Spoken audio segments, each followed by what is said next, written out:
Meus queridos, a paz do Senhor Jesus a todos. Hoje, lição de número 9, uma visão bíblica do corpo. Essa nossa lição está dividida em 3 tópicos principais, que são a criação do ser humano, segundo, a visão bíblica do corpo, e terceiro, a visão secular do corpo. Nosso texto áureo se encontra em 1 aos Coríntios, capítulo 6, versículo 13, somente a parte B do versículo, que diz: mas o corpo não é para prostituição, senão para o Senhor, e o Senhor para o corpo. Então o corpo é para o Senhor e o Senhor é para o corpo. Então essa união é a união que dá certo. A verdade prática diz que o corpo e o templo é o templo do Espírito Santo, e por isso deve ser conservado em santidade até a volta de Cristo, ou até o arrebatamento da igreja. A palavra-chave aqui é corpo. O primeiro tópico falando sobre a criação do ser humano. Primeiro subtópico, a origem da raça humana. Então tudo começou, segundo a Bíblia Sagrada, lá em Gênesis. O homem ele é o único ser vivo criado à imagem e também à semelhança de Deus, conforme Gênesis capítulo 1, versículos 26 e 27. E disse Deus: façamos o homem à nossa imagem, conforme a nossa semelhança, e domine sobre os peixes do mar, sobre as aves do céu, sobre o gado, sobre toda a terra e sobre todo réptil que se move sobre a terra. E criou Deus o homem à sua imagem, a imagem de Deus o criou, homem e mulher os criou. Então nós somos criados por um ato sobrenatural de Deus, imediato, e não por um processo evolutivo. Então aí entra o criacionismo versus o evolucionismo, que foi Darwin que teve essa teoria. Já caiu por terra, mas ainda tem muita gente que ensina sobre isso. Então o criacionismo é o ato de Deus ter criado o homem, e o evolucionismo é o ato, não é nem o ato, é o processo do homem se desenvolver até chegar onde nós chegamos. É claro que nós acreditamos no criacionismo, que Deus criou todas as coisas. Nós não somos descendentes de primatas como o macaco. Gênesis 2,7 diz assim: e formou o Senhor Deus o homem do pó da terra. Então essa é a explicação de como o homem foi criado aqui, né? Foi formado.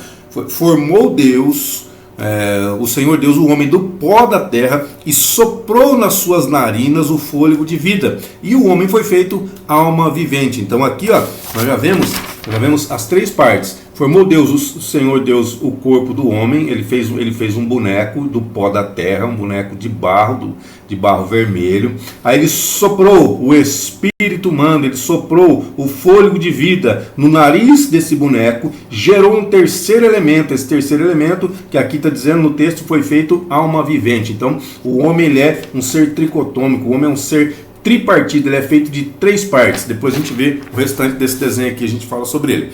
O seu nome foi Adão. Na verdade, Adão significa homens, mas também significa humanidade, principalmente humanidade. Então Adão foi o primeiro homem a ser criado.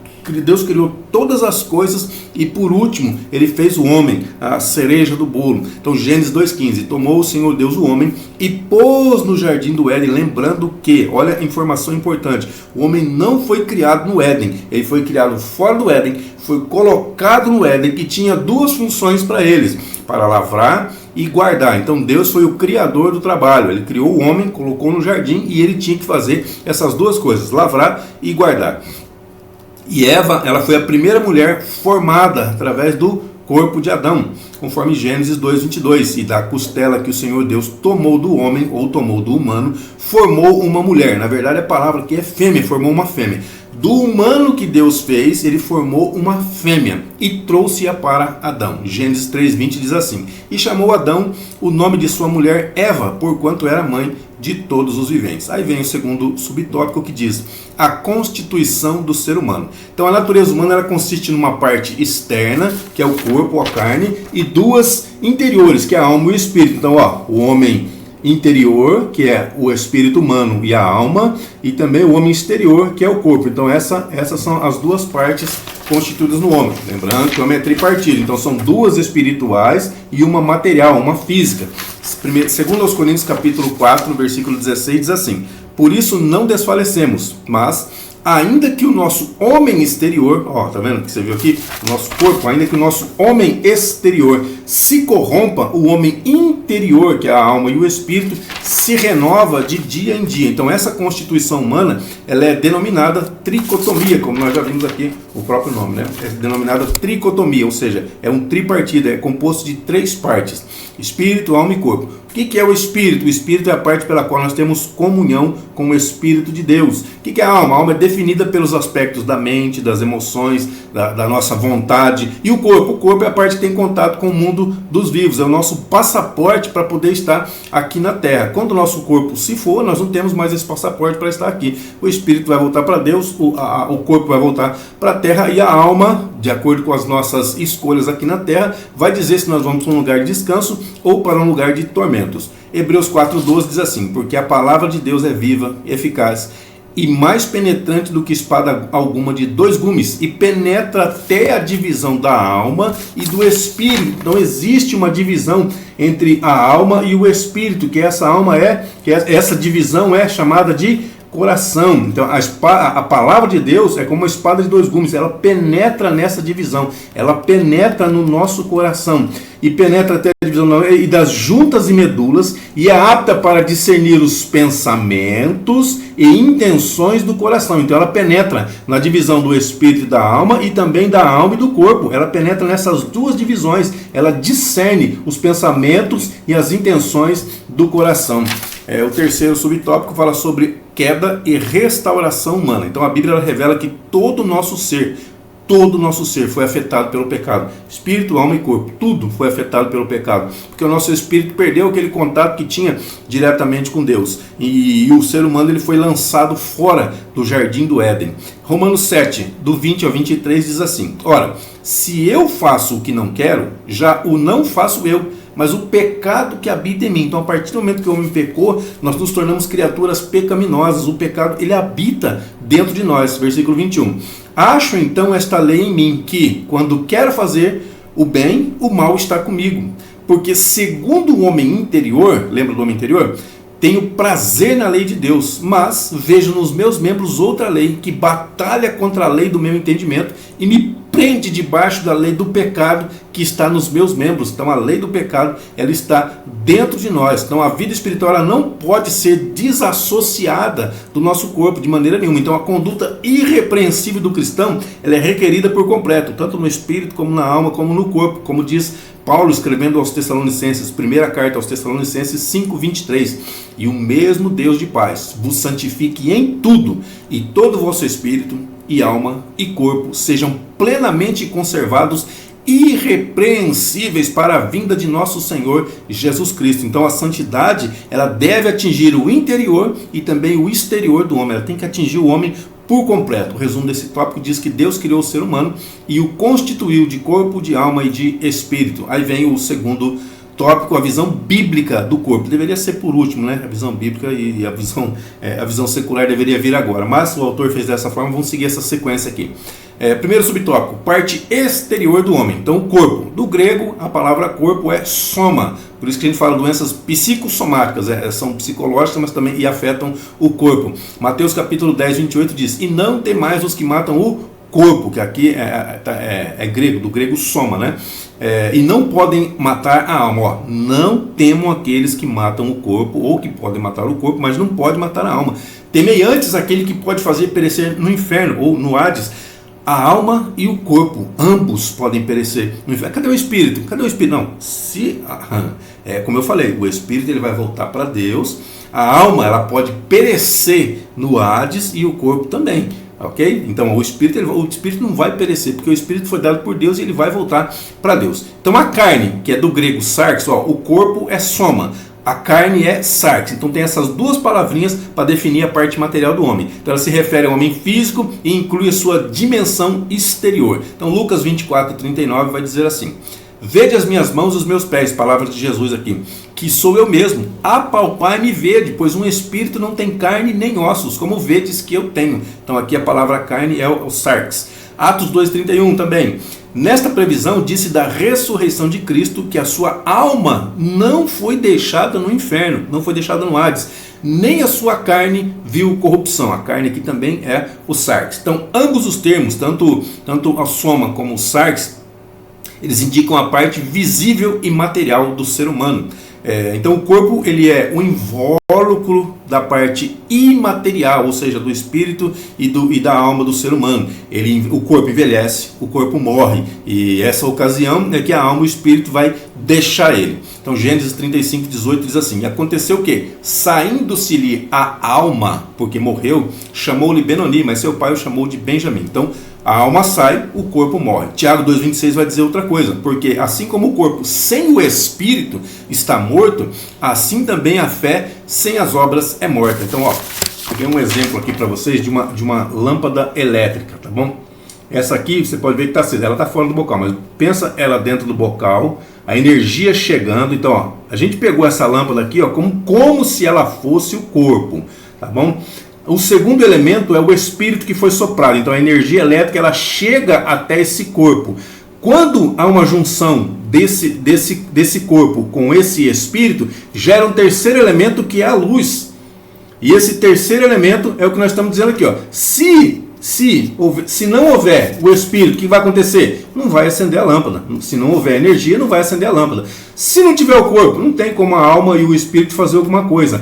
Se a alma tiver rompido, tá vendo que tem um rompimento aqui? Ela tem que estar ligadinha aqui, ela tem que estar funcional para poder acender. Se não tiver algum defeito no corpo, a alma também não funciona. Então é necessário que os três estejam juntos para que o corpo tenha vida. Então é necessário esse elemento, mas esse elemento para gerar esse terceiro elemento. Qualquer desses elementos que fuja do corpo, é claro que existem o arrebatamento de alma, arrebatamento de espírito, que isso vai ser falado em outros pormenores, em outras lições, tá bom? Mas fora isso, o espírito e a alma saiu do corpo, acabou o corpo está morto, exatamente, simplesmente morto. Então a carne, que é o corpo, né, geralmente ela é descrita no sentido negativo, biblicamente falando, como diz Romanos 7,18. Na minha carne não habita bem algum. Então, utilizando esse versículo, pessoas dizem que, bom, se no meu corpo não tem nada de bom, eu posso fazer o que eu quiser, que não vai ter problema. O importante é o cuidado meu espiritual. Negativo, esse tom depreciativo, ele diz respeito à natureza pecaminosa que está em nós. E não é especificamente o corpo, meu corpo não presta, não, negativo. Nós vamos prestar conta pelo nosso corpo, como diz aqui o segundo subtópico, que é templo do Espírito Santo. Então a Escritura declara que o corpo não é para prostituição, senão para o Senhor. Lembra quando a gente leu lá no nosso texto áureo? Pois é, 1 Coríntios 6, 3, a parte B do versículo. Então nosso corpo pertence a Deus.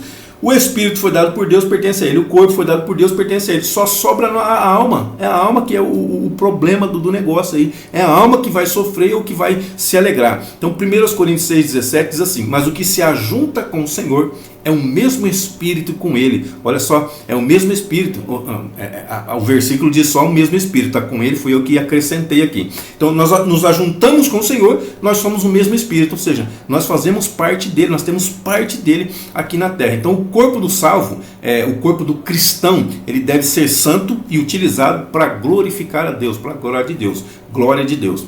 1 Coríntios capítulo 6, versículo 20 diz assim: porque fostes comprados por bom preço. Peraí. Nós fomos comprados? Sim, nós somos comprados. Nós somos criados por Deus. Nós nos corrompemos, nos afastamos de Deus, e Deus foi lá e pagou o preço por nós e nos comprou novamente. Então nós somos dele duas vezes. Prestou atenção aqui? Porque fostes comprados por bom preço. Então, já que nós somos comprados por bom preço, glorificai, pois, a Deus no vosso corpo e no vosso espírito, os quais pertencem a Deus. Então tá bom, simplesmente confirmou o que a gente acabou de falar. O nosso corpo pertence a Deus, o nosso espírito pertence a Deus. Deus nos deu para utilizar para a glória dele aqui na terra, no período em que nós estivemos aqui na terra. Então, se pertence a ele, vai voltar para ele. Eles foram simplesmente emprestados para nós, mas como você pode perceber, nós somos dele duas vezes. Ele nos fez e ele nos comprou e pagou o preço por nós de volta para que nós retornássemos para ele. 1 Coríntios 6,19 diz assim: ou não sabeis que o vosso corpo é templo do Espírito Santo que habita em vós, proveniente de Deus, e que não sois de vós mesmos? Olha a pergunta que Paulo faz. Vocês não sabem que o vosso corpo é templo, é morada, é habitação do Espírito Santo de Deus? Então nós temos que cuidar sim do nosso corpo. Portanto, como santuário, o corpo nunca deve ser profanado por impureza alguma, nenhum tipo de impureza, nada que desagrade, nada que desabone a nossa conduta como servos de Deus. Terceiro subtópico fala sobre glorificado na ressurreição. Então, a ressurreição de Cristo, ela aniquilou o império da morte. Hebreus 2, 14 e 15 diz: e visto como os filhos participam da carne aqui é o sarx de novo, e do sangue, também ele participou das mesmas coisas. Está falando de Jesus. Jesus participou das mesmas coisas, para que pela morte aniquilasse o que tinha o império da morte, ou seja, isto é, o diabo. Então o diabo tinha o império da morte até que Cristo morreu e ressuscitou. Aí o império da morte passou a ser do Senhor Jesus. E livrasse todos os que com medo da morte estavam por toda a vida sujeitos à servidão. Então ele garantiu também a nossa ressurreição. Já que ele ressuscitou, nós que cremos temos a garantia de que também iremos ressuscitar. 1 Coríntios 6,14. Ora, Deus, que também ressuscitou o Senhor, nos ressuscitará a nós pelo seu poder. E também 2 Coríntios 4,14 também fala a mesma coisa, que Deus vai nos ressuscitar, assim como ele ressuscitou o Senhor Jesus. Aí vem a última etapa da nossa salvação, que é a glorificação. Está lá em Romanos 8,30. E aos que predestinou, a estes também chamou. Aos que chamou, a estes também justificou. Aos que justificou, a estes também glorificou. Valdecir, mas aqui está no futuro. No futuro, mas Deus, ele já fez isso por nós. Aqui está no passado, né? Glorificou está no passado, não é glorificará. Glorificou está no passado. Ele já fez isso por nós. Isso já aconteceu. Para ele que está na eternidade, ele está fora do tempo. Deus criou o tempo. O tempo não existia. Deus criou o tempo. Deus está fora do tempo. Então, para ele, tudo isso aqui que está dentro do tempo já aconteceu. Por isso que está no passado. Para ele já foi. Para ele já está na salvação. Tudo aconteceu. O que está dentro do tempo está fora da realidade de Deus. Deus está acima do tempo. Deus está fora do tempo.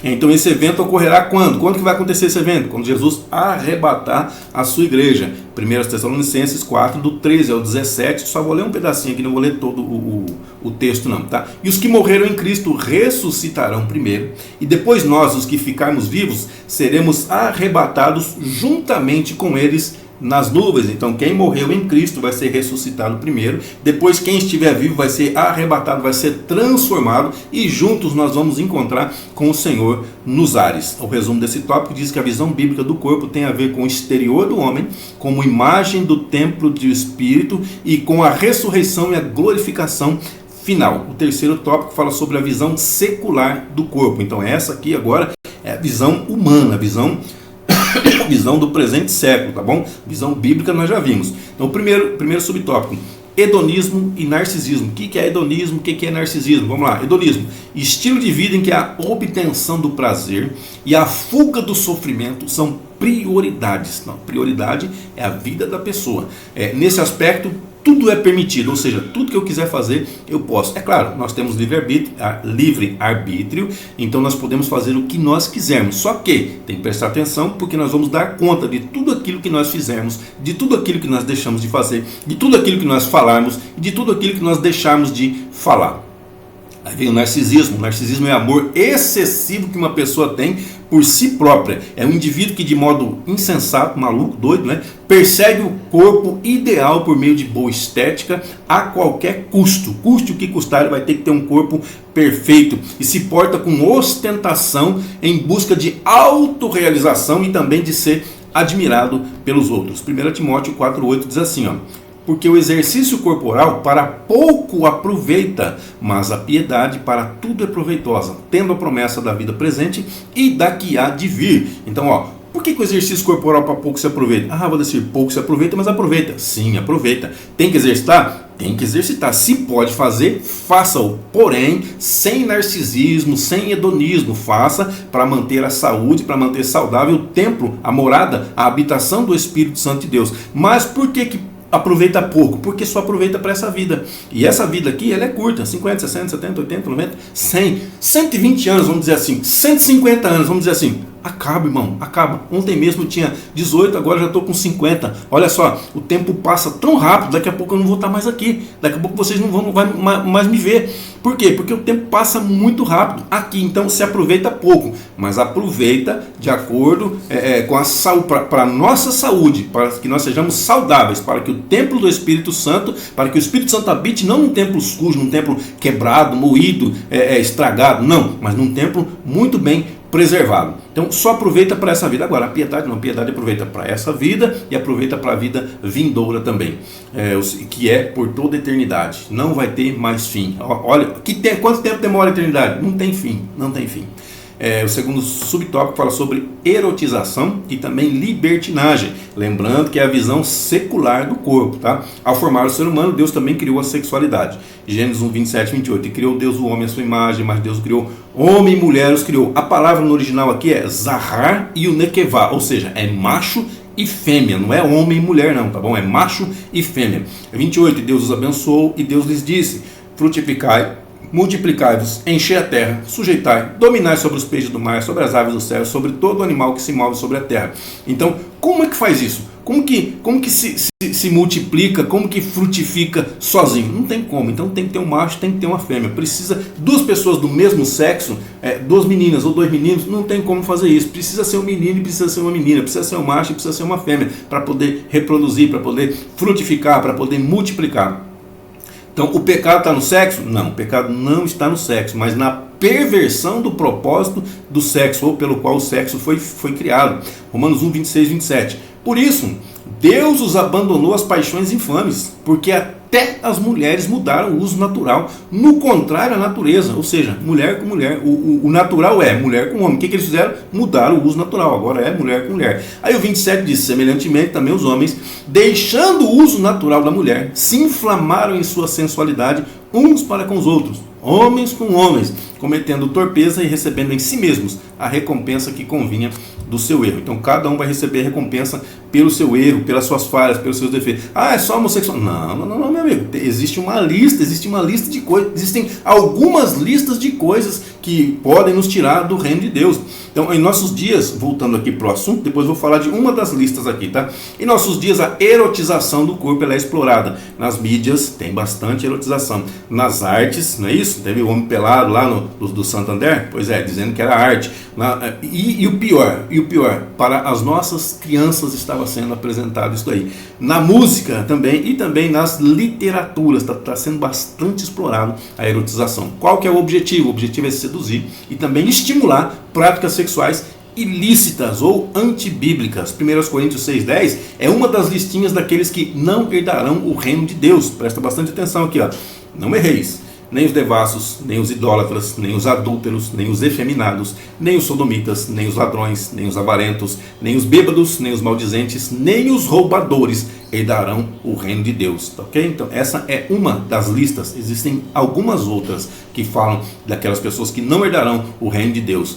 O terceiro subtópico fala sobre liberdade e autonomia na visão secular. Então a Bíblia atesta que o homem é dotado de livre-arbítrio. A Bíblia diz que o homem pode escolher o que você quiser. Inclusive Adão aqui, Gênesis 2, 16, 17 diz: ordenou o Senhor Deus ao homem dizendo, de toda árvore do jardim comerás livremente. Ele tinha opção? Tinha. Era uma ordem de Deus, mas ele tinha opção. Ele podia não comer. 17. Mas da árvore do conhecimento do bem e do mal, dela não comerás, porque no dia em que dela comeres, certamente morrerás. Então ele tinha opção de comer o que Deus falou para não comer e de não comer o que Deus falou para ele comer. Por quê? Porque ele tinha livre-arbítrio, ele tinha livre escolha. Ele estava ali exatamente por isso, para poder fazer a escolha. Se ele fizesse a escolha certa, irmão, estaria todo mundo hoje no bem bom. Então nós podemos tomar nossas próprias decisões, fazer aquilo que nós quisermos, seguir o caminho que nós quisermos trilhar, sem nenhum problema aqui na terra. Porém, as consequências elas vêm de acordo com as decisões que nós tomamos.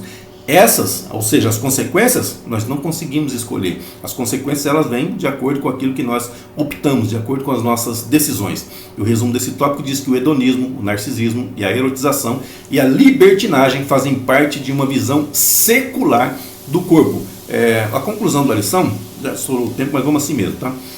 Diz que, criado na terra, a imagem e semelhança divinas, o homem é constituído de 3 substâncias. É um resumão, tá? De toda a lição. Espírito, alma e corpo, conforme 1 Tessalonicenses 5:23. Então, nessa concepção, nós não podemos pecar com o corpo sem afetar o espírito e a alma.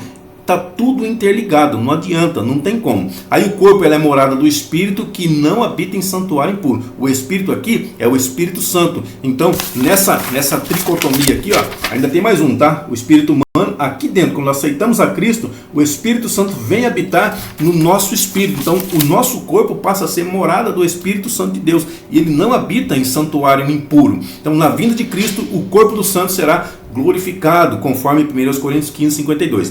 E também o princípio de cuidado e santidade do corpo, ele deve ser observado pelos que pertencem a Deus, por todos os cristãos, conforme 1 Coríntios capítulo 6, versículo 20. Amém, queridos? Deus abençoe sua vida, sua saúde, seu ministério, suas finanças, e até a nossa próxima aula, se assim Deus nos permitir.